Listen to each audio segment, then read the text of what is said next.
public. Thank you. Thank you, ma'am. Eric McDonough?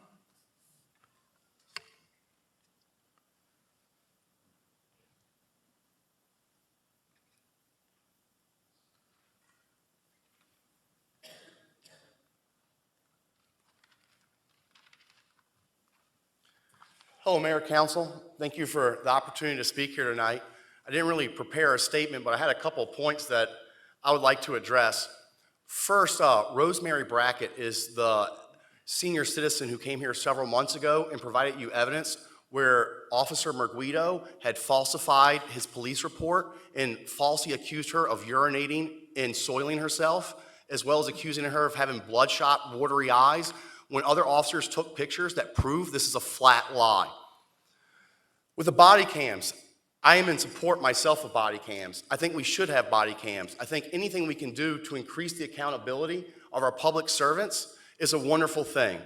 But when we talk about accountability, we have to talk about other things about accountability, such as having a chief of police who knowingly backdated a destruction log by 17 months to help cover up evidence against other police officers, or a chief of police who goes and retaliates against a citizen trying to have him arrested for cyber stalking for simply making a YouTube video showing he committed 3 felony crimes. Official misconduct under Florida Statute 838.022, Section 1, paragraphs A, B, and C.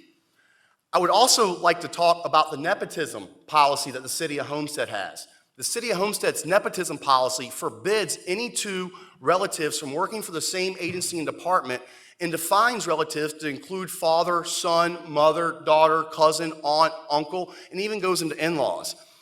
However, there's at least 6 families in Homestead Police Department who have relatives working. That means there's at least 12 employees in Homestead Police Department that are banned to be working for Homestead Police Department because they're relatives. This is over 10% of the police force.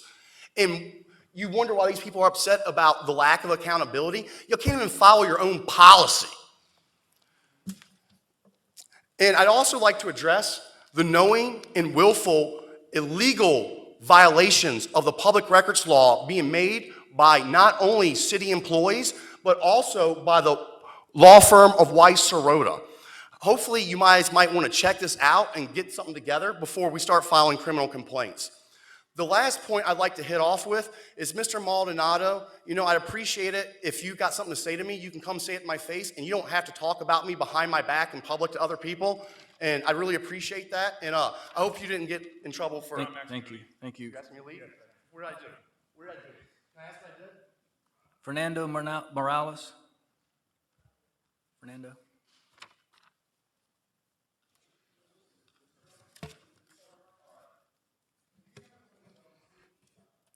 Good evening, Mayor, Council, City Manager, Chief. My name is Fernando Morales. I'm the president of the Fraternal Police Lodge 13, representing the officers of the City of Homestead.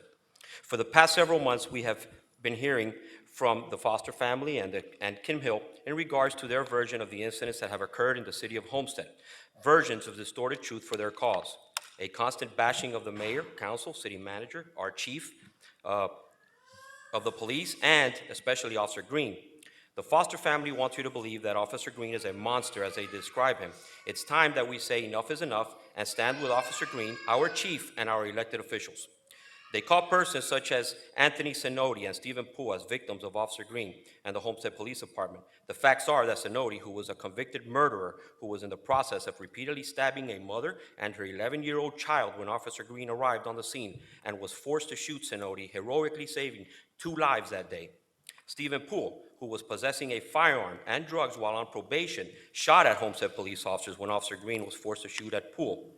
Mr. Hill stated last council meeting that Poole was innocent and was only possessing marijuana, which is legal, while on probation. As a school teacher, I would have hoped that Mr. Hill would have done more homework and researched the facts, which are public records, instead of presenting lies to justify his cause. Last year, Homestead